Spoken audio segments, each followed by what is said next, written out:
Hello everybody and welcome back to my Ordinator Conjuration tree exploration. So what do we have in store this episode? Well, I believe we are going to make the trek all the way back up through Rorikstead and then continue on up north toward Hafengar, and we will do the Meridia Daedric quest.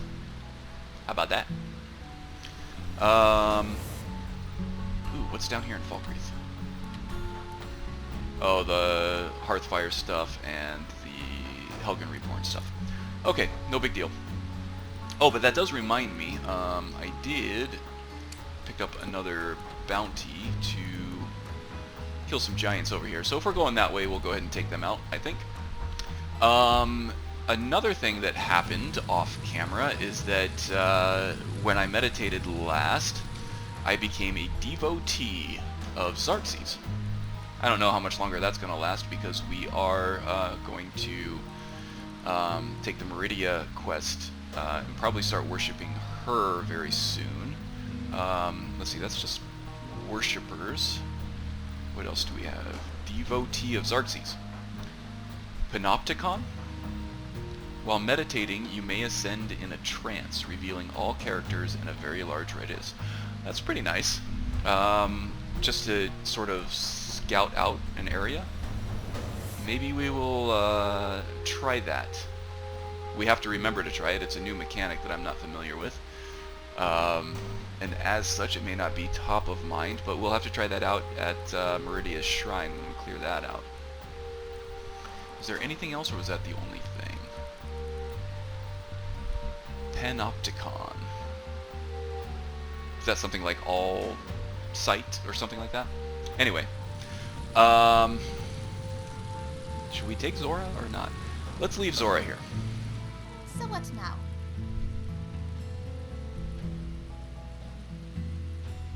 Dismiss, but hang out here. Where's she going? What's she doing? She's useful mostly as a porter. She's also quite strong in a battle. But I really want to be able to critique the character and analyze the character on his own basis. And especially a complicated character like a summoner that has a lot of minions at any one time. I don't want to complicate things further by adding another follower to the mix. Okay, so that's it. I am heading to Rorikstead and then Hafengar, and unless something super interesting happens on the way, I will see you there.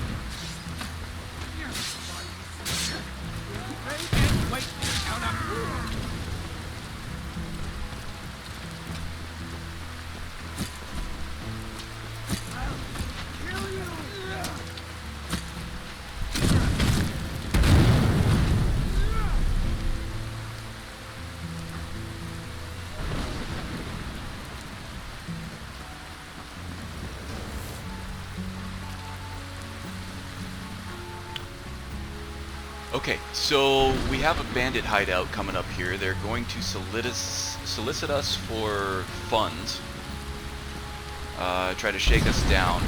I think in a roleplay situation, a character like this might be a bit non-confrontational. I'm not really sure. But in this case, in this situation, I'm definitely going to fight it because I want the levels. So let's throw down a quick save.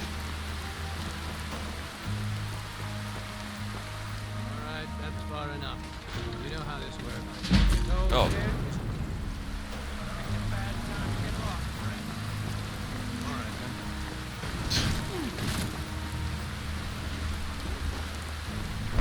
I don't know. They didn't even give me a chance, it looks like. Okay. I know there's some traps over here we have to be careful of. Oh, someone is most definitely there. You're just gonna take it?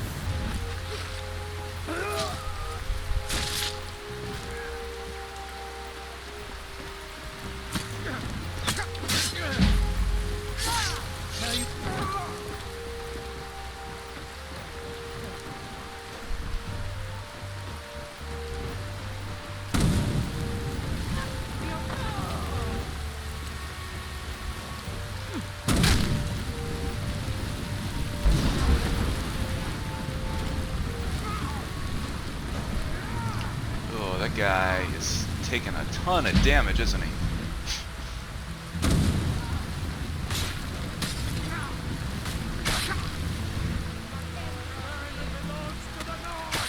It's not even phasing him. That's crazy.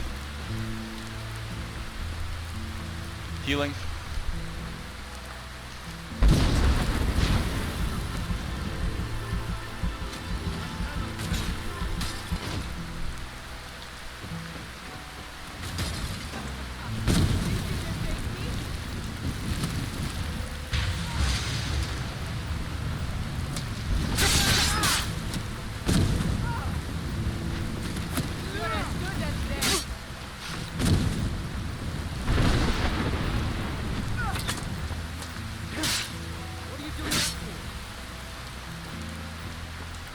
Because I want her to die a lot.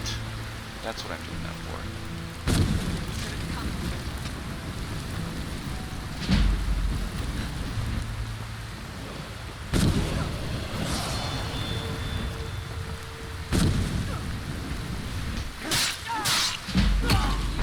Uh-oh.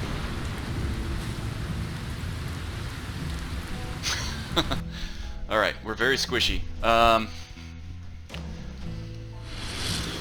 It also seems that destruction is very underpowered at the moment, too. This is not a gameplay showcase, so I'm taking it back down to Adept. Sorry to disappoint. Let's see how this goes. Alright, that's far enough. You know how this works. Told here, 100 gold. No, looks like your boy up there got the party started a little early.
Gotta refresh my astronauts here.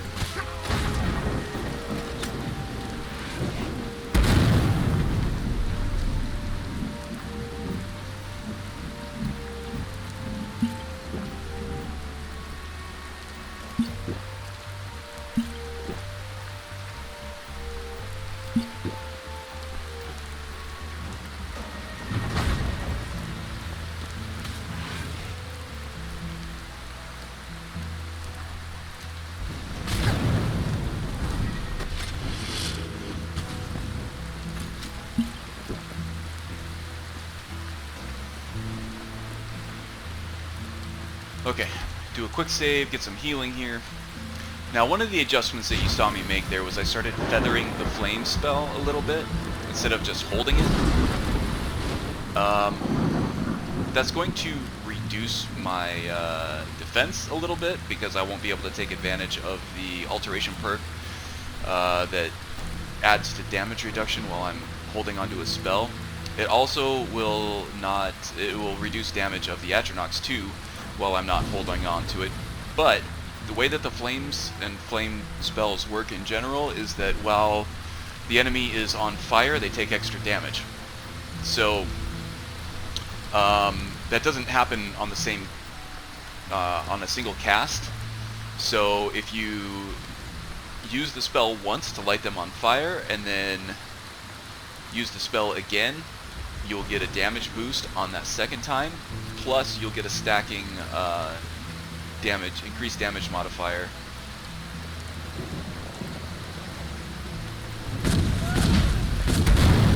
Oh, the Atronachs are in my way, I can't get out.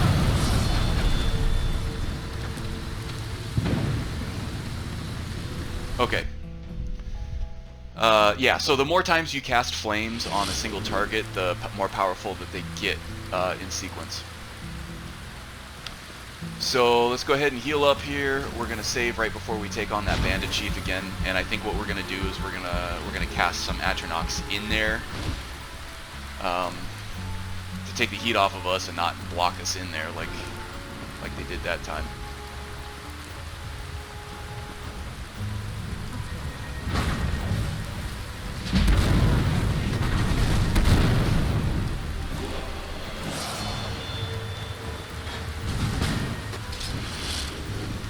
Okay, easy peasy. There we go. Alright, so now I just gotta loot this place out. I'll go ahead and follow the clues out to that island out in the river. I'll cut the video here because we don't need to see any of that. It does look like we gotta level up. Is this guy trying to fight somebody? Is my Atronach detecting someone? She is. She just threw a firebolt at someone. I don't know, somebody might be knocked out. Anyway, I'll go ahead and clean that up off camera. Look at my temple lying in ruins. So much for the constancy of mortals, their crafts and their hearts. If they love me not, how can my love reach them?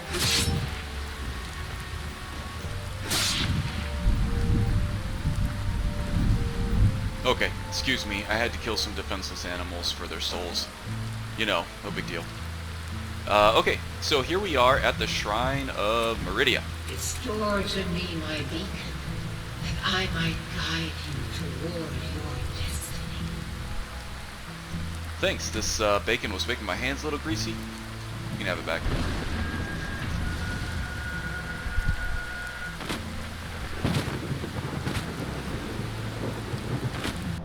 It is time for my splendor to return to Skyrim. But the token of my truth lies buried in the ruins of my once great temple, now tainted by a profane darkness skittering within. The necromancer Mal Koran defiles my shrine with vile corruptions, trapping lost souls left in the wake of this war to do his bidding. Worse still, he uses the power stored within my own token to fuel his foul deeds. I have brought you here, mortal, to be my champion. You will enter my temple, retrieve my artifact, and destroy the defiler.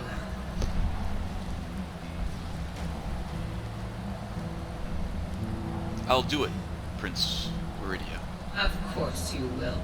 I have commanded it. Go now. The artifact must be reclaimed, and Mal Koran destroyed. Mal Koran has forced the doors shut, but this is my temple, and it responds to my decree. I will send down a ray of light.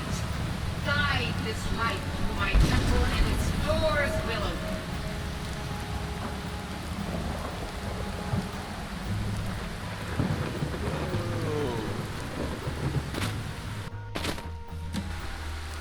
Felt like the free fall right at the fair. Okay. So before we go in there, let's go ahead and refresh our Atronachs and our bound blade. And then I want to use the Xerxes Devotee, oh, what was that called? Panoptics? To see how well that works on pointing out the enemies within a place. Alright. So, Flame Atronachs first. A 1. A 2. A 3. There we go. Get some flames going on there, make sure our meditation power is ready to go. Let's delve into a dungeon, shall we? Okay, so I just know from being through this so many times that there are no enemies in this first little area until it opens up a little later on, so I will save that meditation for then.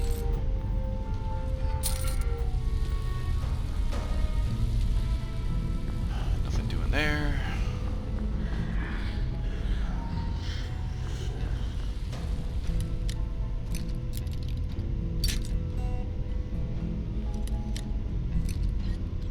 Still gotta get that loot.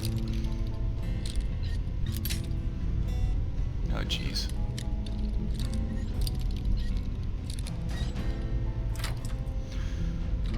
There we go.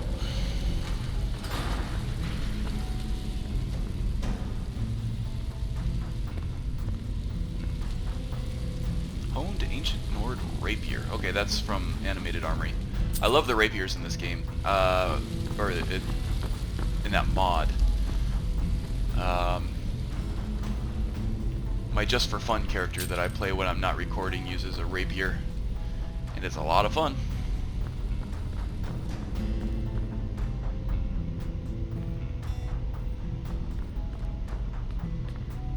Okay, meditate. Ah.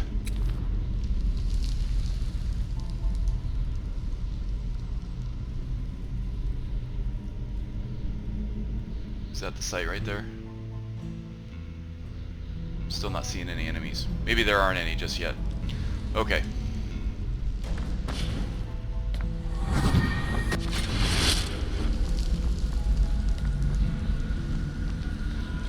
Let's open that up.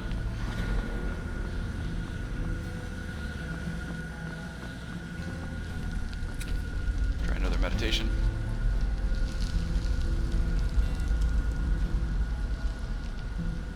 Anything? Anything?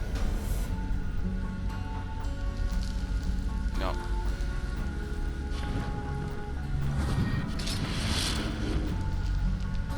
Hopefully it's not one of those things that uses a shader. Here we go. Because if it is, the NB will overwrite that screen effect.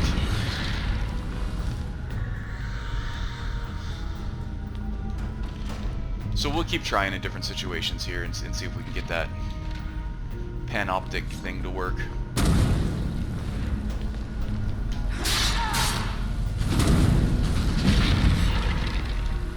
There we go. That's something I should have done more of at Robber's Gorge. Was using the bound sword to reduce the magic resistance of those bandits. Because some of those bandits were taking a lot of punishment and taking forever for my destruction spells to harm them. Gotta remember the synergies so that I can practice this gameplay type a little bit.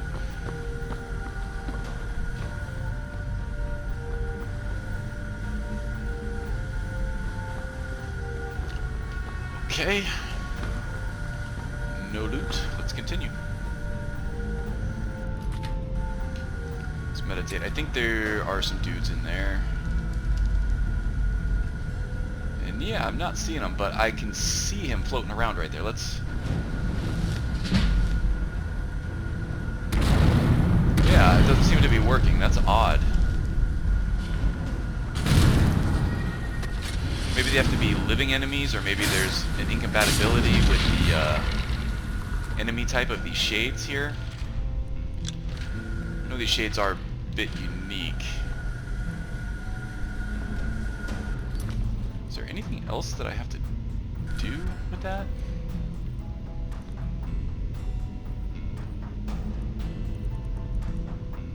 Panopticon. While meditating, you may ascend in a trance, revealing all characters in a very large radius. May ascend in a trance? Is there like a random component to that? Because it's not showing anything.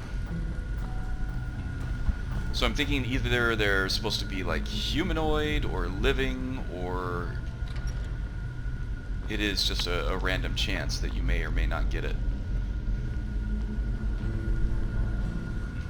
And it said a very large radius, so we don't have to be like right around the corner from anyone. Right? Oh!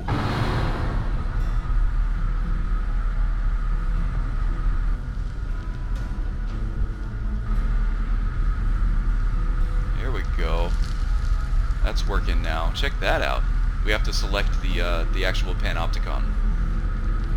And we start floating around and we see enemies. Or anything, actually. That's pretty awesome. I like that. Well done, Anai. You got me again.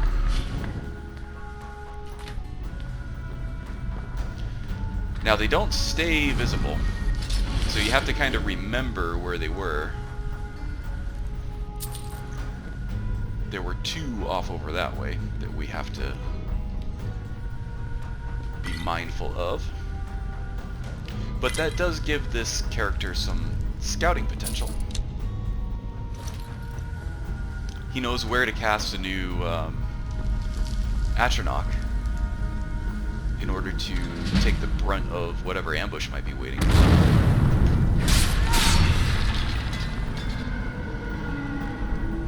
There was another one over here too, wasn't there? Or did my Atronachs already take care of him? No, he's got to be up here somewhere. Oh, yep, there we go.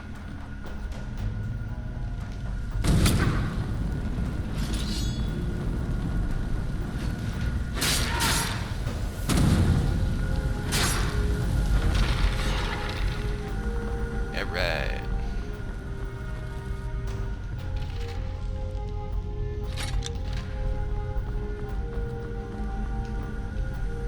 Oh, there we go.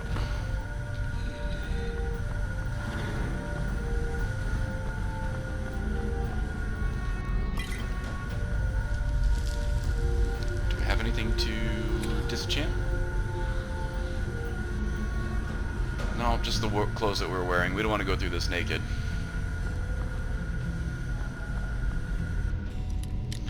And another expert level lock here. Oh, how annoying.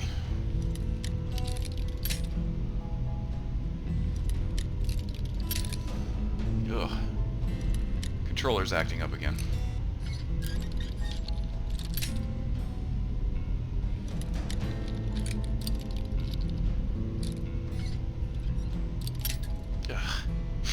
That's so annoying. Now this character will probably not invest anything in the lock-picking skill tree. So what I'm thinking is maybe using the lock overhaul that I used with Aralos, where it becomes hard level requirements in order to be able to unlock any locks of a certain level. So, for example, you would need a level 25 lockpicking skill in order to even attempt to unlock an apprentice level chest, and so on and so forth. That would add a little bit more of a gameplay challenge to this guy, I think. But for this, we're just we're keeping it open-ended. Still never hurts to explore some ideas on how you can enhance a playthrough with a character like this.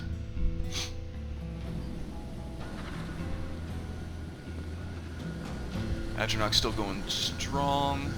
Might go ahead and cast some new ones just for the Conjuration levels. Another expert.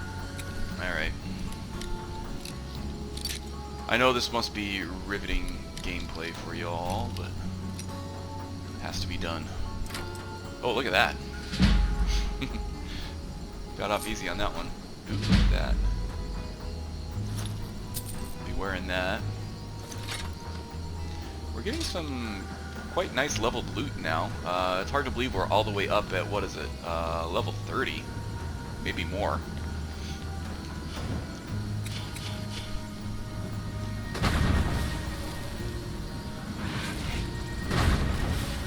Come on, baby, light my fire.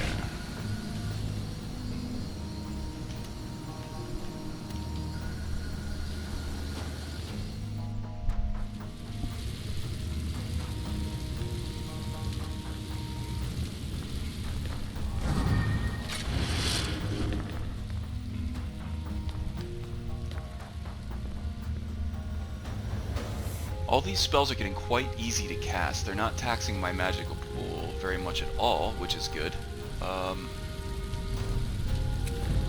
Shall we? Oh yeah, they're everywhere now. Going right up in there. 1, 2, 3 on floor level here, it looks like. And then we're going to open that thing up and this guy's going to come after us. Okay, no bigs.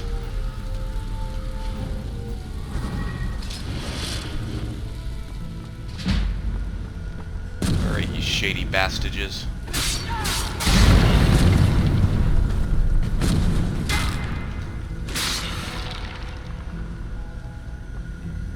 Okay, I thought there was a third one over here, wasn't there? There he is.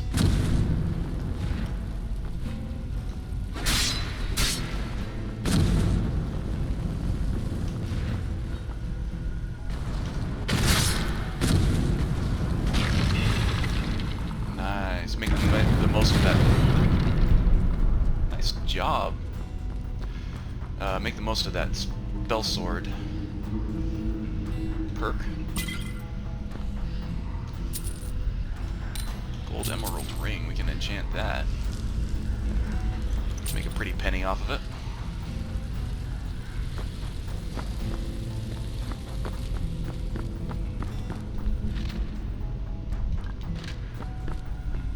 Don't know why I took the bone meal, we're not going to need that. Nordic long mace, that's a wicked looking weapon, isn't it? I think this is from Heavy Armory. We'll take it. It's worth quite a bit.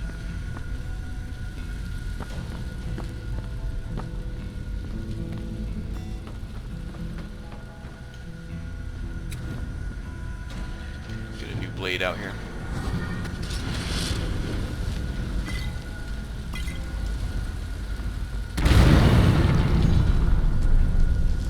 Man, that flame explosion works really well, doesn't it? Goes through walls. Seems to have a ton of range on it, and it's really powerful. That perk was definitely worth it.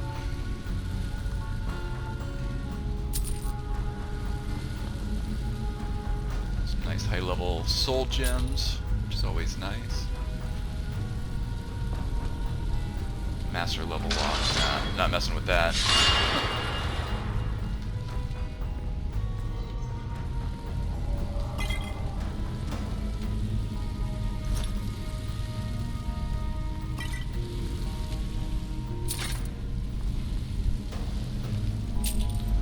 Yeah, some really nice loot here. It's going to go a long way toward purchasing new spells, I think. I'm not sure those Atronachs are going to trigger that, but let's go ahead and deactivate the swinging blade trap anyway.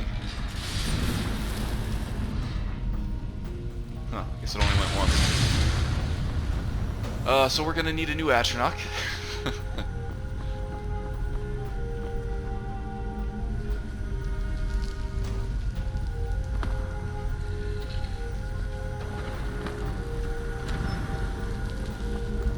And I know they already cleared out the balcony for me. Okay. Meditate and get some block levels here. Go. Much appreciated. And we'll see... Okay, we've got some baddies up here to the right. Just the two, though, that I see. Okay. Throw down a quick save. Controller's acting up on me again. That Bluetooth dongle cannot come fast enough. Yeah, so the Bluetooth dongle is supposed to come tomorrow. So it'll be nice playing with a new controller, nice tight sticks. The D-pad on the Xbox One controller is a little nicer too, I've noticed. Just based on feel alone. Also coming tomorrow is a new microphone. And I'm really excited about that because I've gotten really sick lately of the crappy audio quality on my commentary.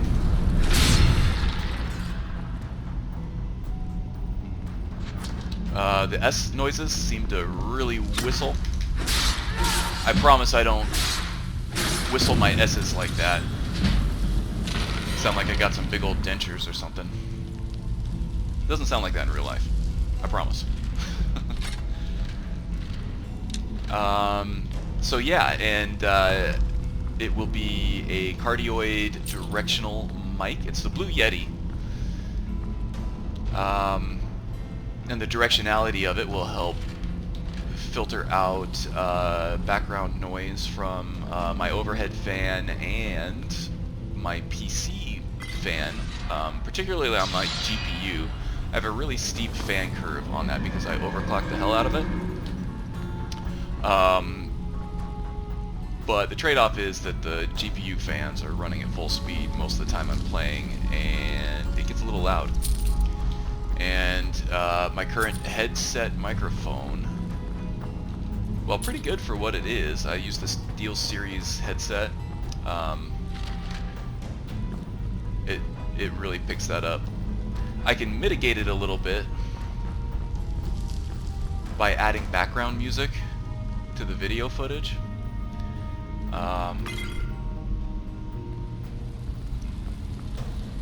But it should be a nice little upgrade overall.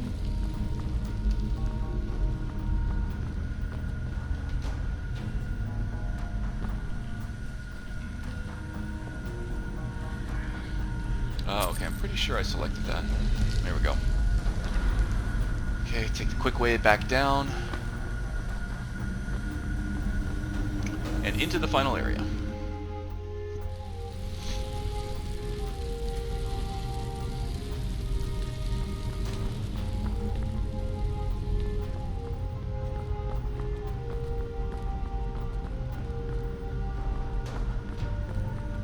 Okay, so this is the last little section before the final confrontation with Mal Koran. And this can be quite a tough fight. He's got some really high level destruction spells that he casts at you. I think he uses Ice Storm, and he might have a Chain Lightning staff that he uses as well. So we'll want as much magic resistance as we can get. It will help having some beefed up Atronachs to use, which reminds me we should probably refresh those bad boys.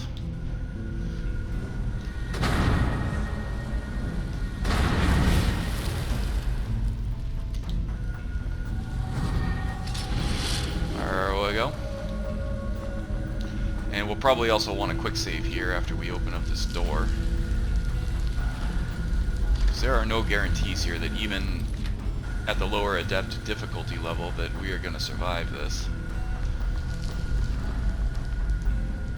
No need for panoptics at this point, or panopticon, because I know that there is a shit ton of shades in here, and Mal Koran is quite powerful on his own.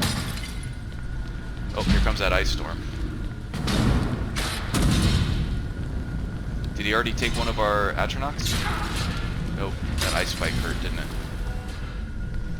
Let's back out. Can I open this? Okay. We're gonna have to chug some potions, I'm afraid.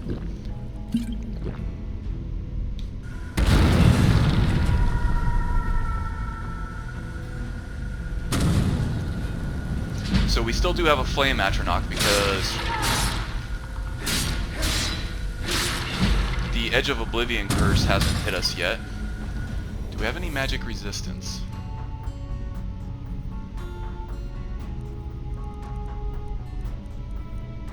Doesn't appear that we do. Let's get some more Atronachs in here though. You know what? Maybe I'll conjure a cat totem as well.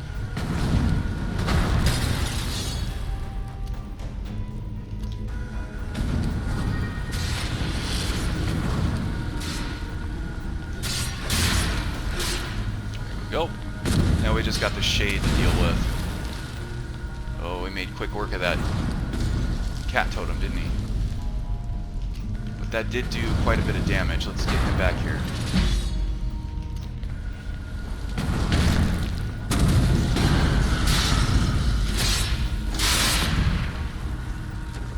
There we go. We got a soul out of it too. It is done. Awesome. The Defiler is defeated. Take Dawnbreaker from its pedestal.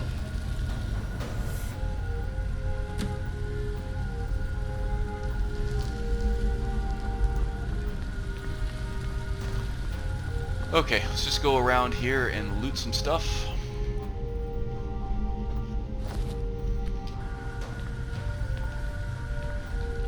The different little shade puddles that were left. Doesn't look like there's too much good stuff around here. And then Mal Koran's shave. Some money and some grave tar. Okay, there's a lot to loot around here, these desecrated soldiers. So I'll probably cut the video here and I'll cut back once I grab the sword. Okay, here we are, just about to take our first Daedric artifact. This is a big moment for Connor. Quite a milestone for him, I think, seeing as how he idolizes the Daedra.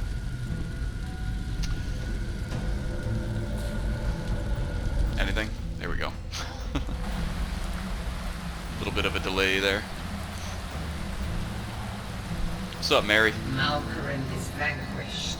Skyrim's dead shall remain at rest. This is as it should be. This is because of you. Well, you know, I do what I can. A new day is dawning, and you shall be its herald. Take the mighty Dawnbreaker. Herald, my name is Connor. And with it purge corruption from the dark corners of the world. Wield it in my name, that my influence may grow.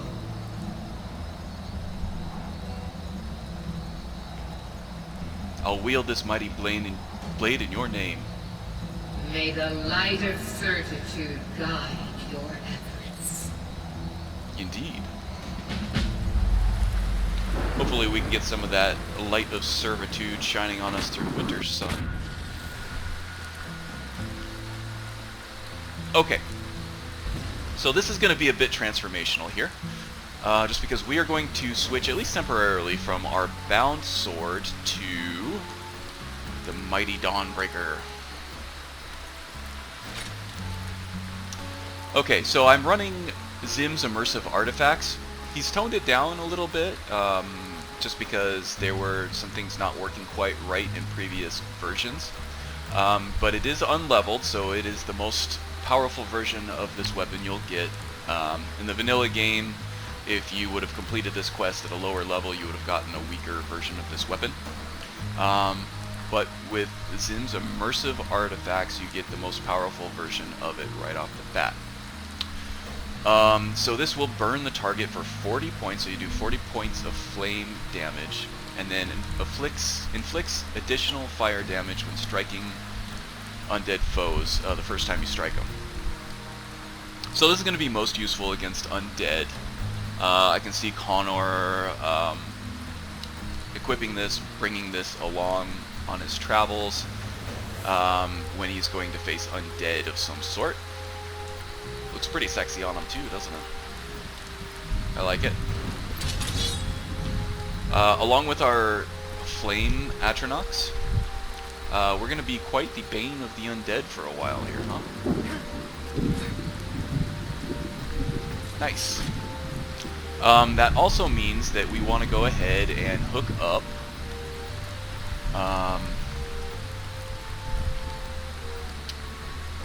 our Soul Cloak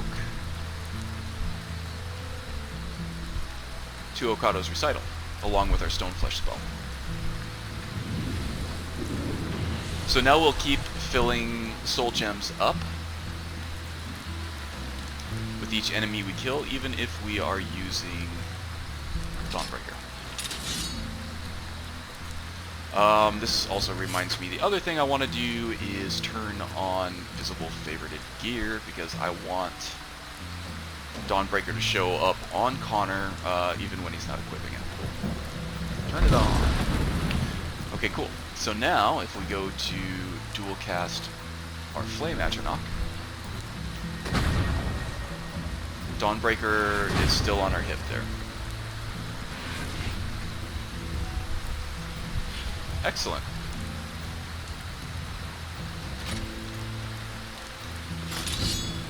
How about that? Very nice, very nice. I like it a lot. And coincidentally, my alarm just went off, but I think we're done with this episode anyway. I hope you're enjoying this as much as I am, again. Next time, I think we will head off to Solitude to sell off all our loot. See if Sabile here has any good spells for us to buy, to check out. We'll refresh our stock of empty soul gems. We'll take some bounties and do whatever other kinds of side quests that we can find around here that will help level us up even more. We have the Wolf Queen quests over here. We have the Pine Moon Cave or Lost Echo Cave. I thought it was Pine Moon Cave that Sabile Stentor gives us to clear out the vampires in. We can use that cave to contract vampirism and take that on, since we're nocturnal anyway. And add that to our game as well. Oh, but before we go, let's go ahead and level up. Why not, right?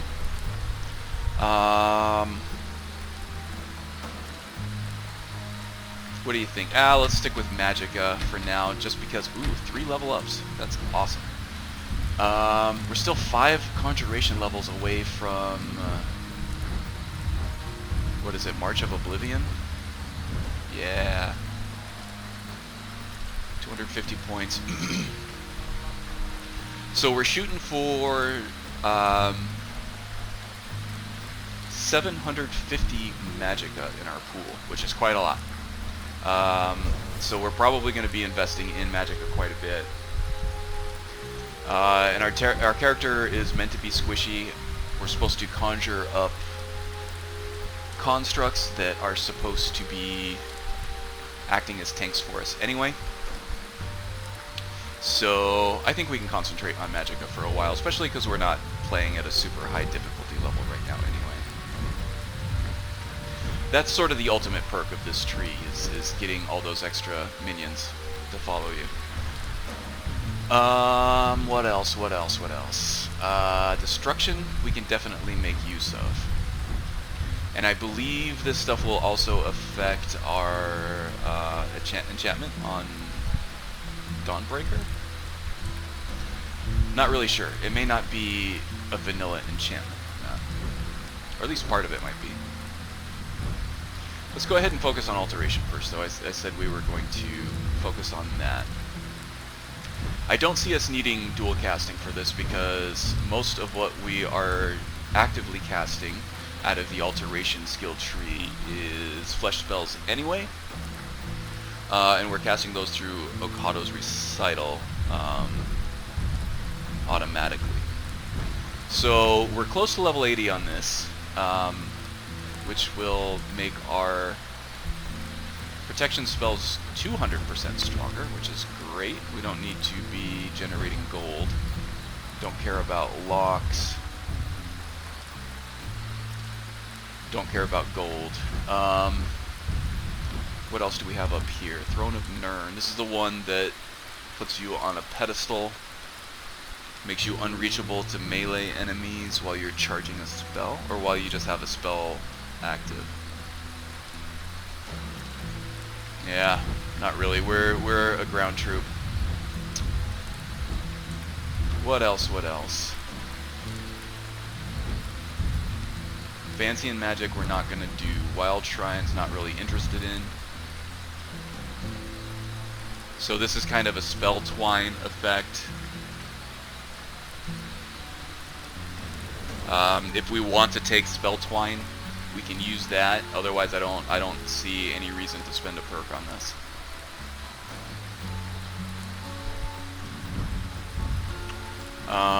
Novice spells of any school cost 100% less magicka to cast. That might be helpful for our destruction. That would require taking Wild Shrines, but then we could take this right away because it only requires 50. That would be very useful, wouldn't it? I wonder what the second rank of this does. You cannot regenerate magicka and lose 10 points of magicka per second, but absorb 25 points of magicka per second from living creatures within 20 feet. Nah, we're not going to do that.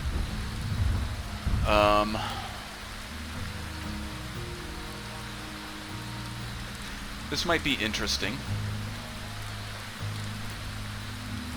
Use it to master the spell you're dual casting. A mastered spell is 20% more powerful or lasts 40% longer. Only one spell can be mastered. I don't really have anything right now that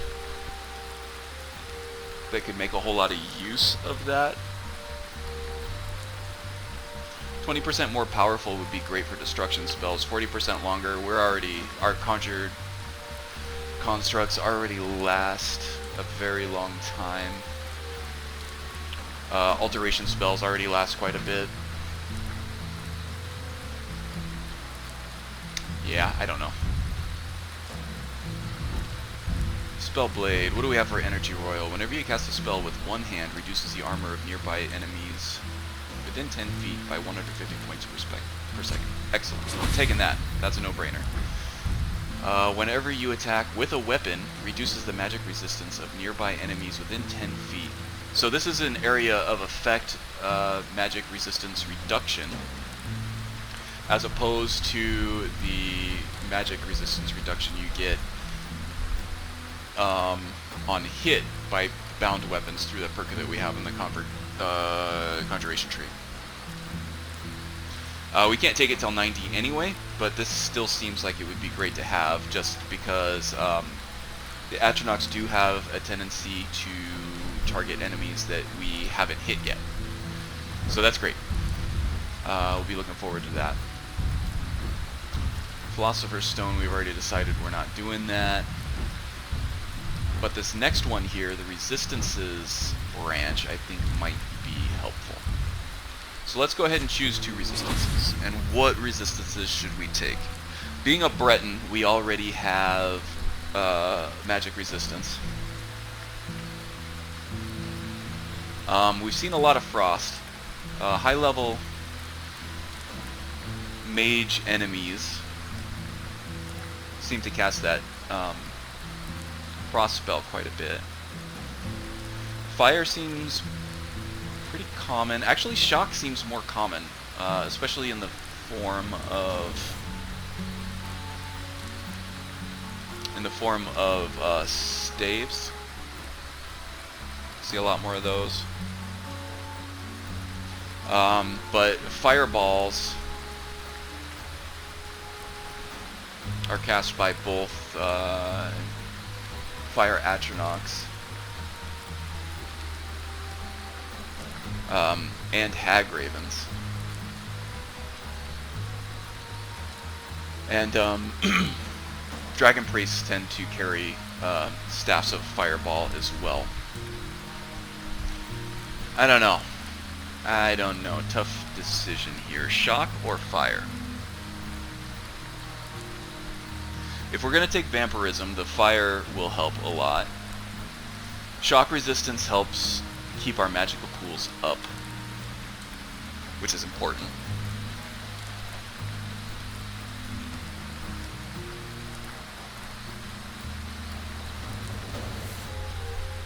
I think I'm going to do shock. We'll just live with the fire resistance. Alter self attributes, or we have home mythal. Summons a permanent magical field at the location where you learn this perk. Alteration spells gain 2 times duration if cast within 5,000 feet and 20 times duration if cast within 250 feet. Additionally, Vancian magic can be recharged by sleeping within 250 feet. That doesn't really help us out. Well, it would if we could choose a central location or choose a place that has a lot of stuff around it to do. But I think this dimension door is more interesting. And that comes around at level 80, but it helps us conjure a magical doorway that will teleport us back to our home mythal. So this is kind of interesting for a conjuration character, a conjuration summoner character in particular, because it's almost as if it summons a magical door from Oblivion, where the Atronachs and Dremora come from, and allows us to step through that door, march through Oblivion, and emerge back through another door at our home at Ryek's End, which would be awesome, I think. Emergency teleport. This is kind of a cool idea to have, especially under the influence of a Daedric Lord. They can detect that you're in danger and teleport you back to a different place. Would be kind of cool, I think. And since it's auto-cast, it sort of illustrates the point that this guy would be under the influence of outside forces, namely Daedric influences. Let's go ahead and alter our attributes.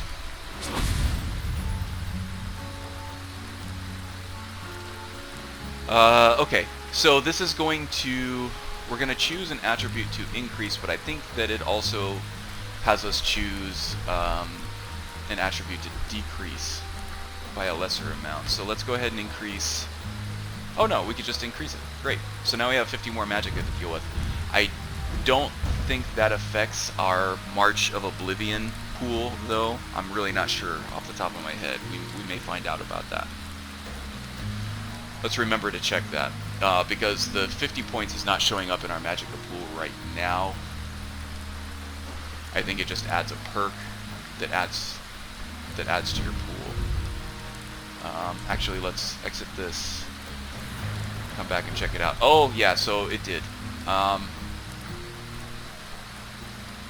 But again, I don't know if that added it to our base pool or not. So we'll have to check that once March of Oblivion comes around.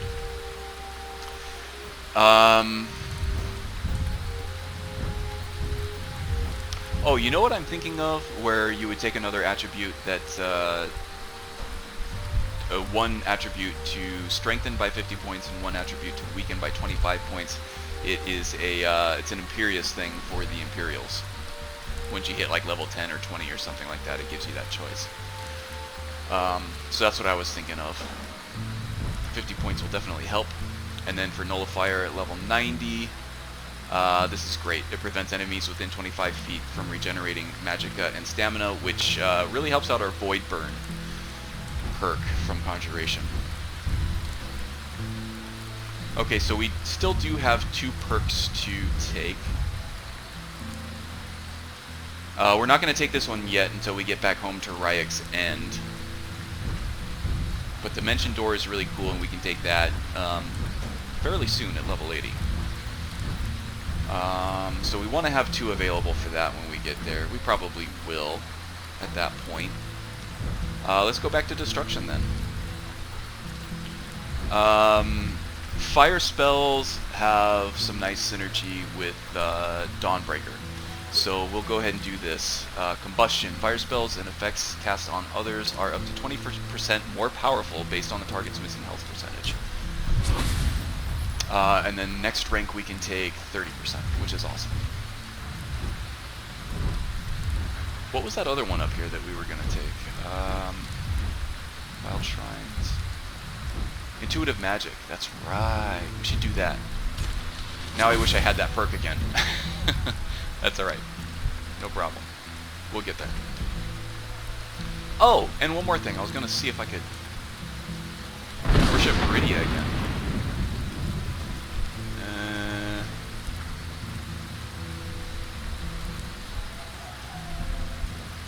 What if I meditate here? I wonder if that will do it.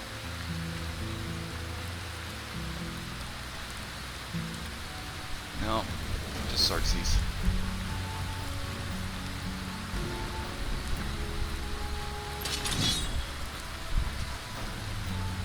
Okay, so I'll have to look at the mod page and see how to become a worshipper of Meridia.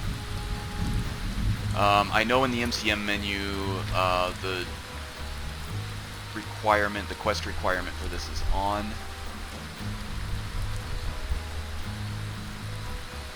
But I don't know what other quest requirements there will be aside from Meridia's quest itself. Okay, so I can look at that offline while I'm not recording. I'll go take a look at the mod page and I'll get back to you on that in the next episode. But yeah, until then, take care of yourself. Bye.